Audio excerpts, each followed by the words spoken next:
What I want to do today is just show you a different perspective, okay? We've been doing a lot of research for the last 2 years. We've been looking at something that's called the Freeman a position, if you like. And we've been looking at a number of different ways, and a lot of people have brought a lot of information over the last 2 years to this. It's basically a website, would you believe? That's what it is.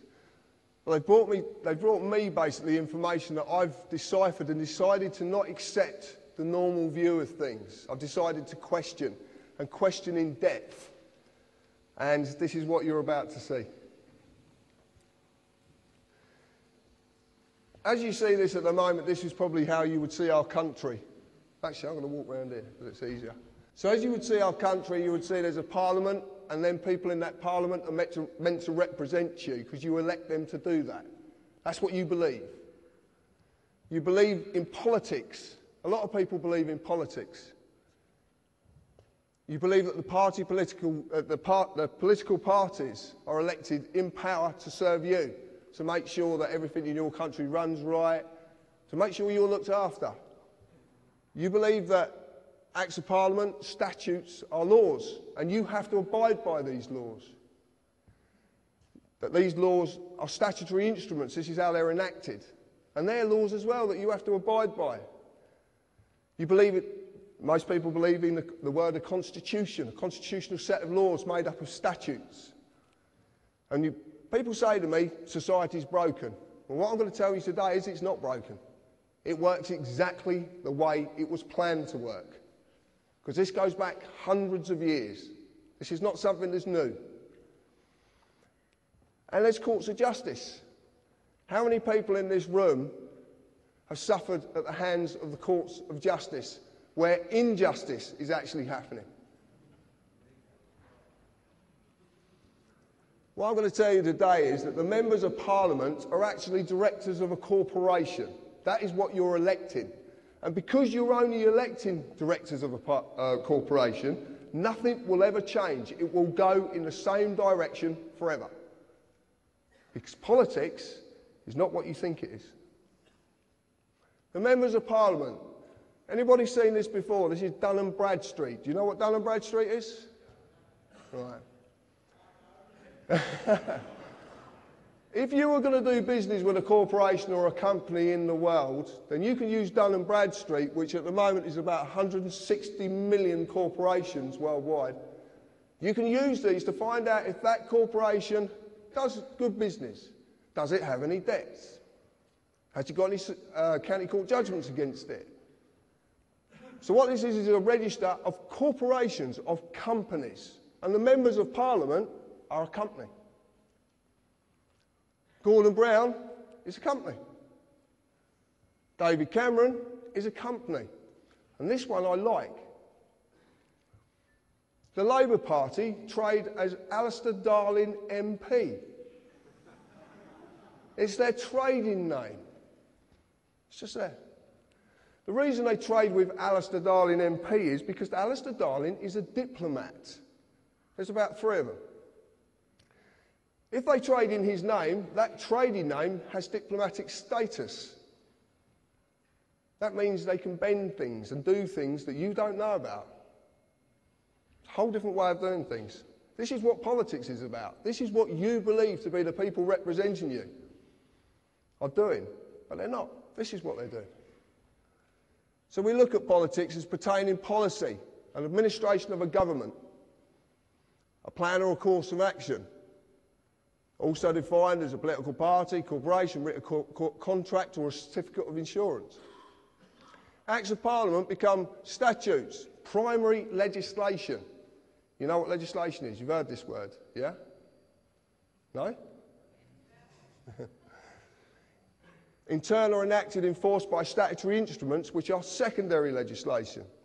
Council tax is a statutory instrument enacted on the 1st of April 1993 under the primary legislation, the Local Government Finance Act of 1992. But when we look at a statutory instrument, we find it's a created, written, legal contract. It's not law. Where does it say it's law? Can you see it? Society. So we're going to look at society and the contracts. Society, the socially dominant members of a community. Does this country have a socially dominant element who want to stay socially dominant? Yes. Right. It is a number of persons united by mutual consent in order to deliberate, determine and jointly act for a common purpose. Does that ring any bells? Contract is an agreement between two or more persons that creates or modifies an existing relationship. Offer, consideration and acceptance must be there or exist for a contract to be made. Then we look at a constitution, the fundamental rules, written or unwritten, which John explains earlier, that establishes the character of a government by defining the basic principles society must conform to. Do you have to conform to things? Do you? Do you pay tax? No. You don't? Join the club. You were not given a choice if you wanted to join this society. It was made for you at the time when you could not express a choice. So when we look at the word statute, I know I like this one, a legislative rule of society given the force of law by the consent of the governed. And I ask you, please, if you could explain to me where in that definition taken from Black's Law Dictionary that says that statute is law. The force of law, but it's not law. Right. I will get to that, not quite yet, but I will get to it. From the neuter of, everybody must know this word status. Is what our society, what does it rely on? Status. Yeah? That's what we want to do, don't we? We want to be better in status. More money, bigger car, bigger this, bigger that, better than next door neighbour. That's the word, status. And it all comes from this. Status is the legal character of a condition or condition of a person or a thing. It's not real. It's imaginary. Okay? Completely imaginary. In the definition, it actually shows that it's not law. It's given the force of law, which means it will apply to you if you consent. What does the word consent mean? Exactly. So what happens when you don't agree? It isn't law. Can't be given the force of law. By its own definition, it only applies to a person and not a man or a woman. How many people in the audience today think they're a person? Oh, come on. Yeah, right. The United Kingdom is a corporation.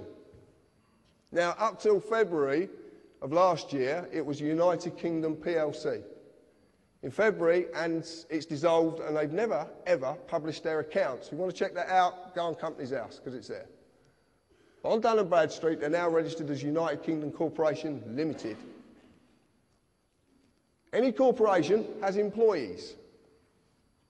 The employees are not just civil servants, they're all of you. Every one of you. If you have a national insurance number, that means you too are an employee.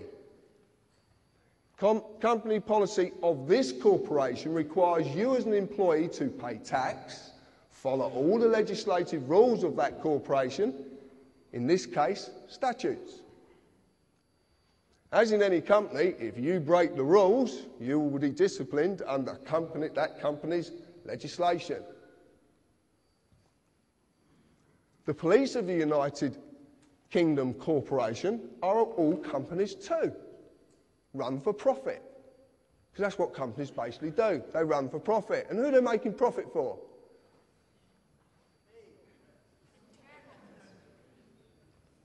Directors, shareholders, they all want a profit.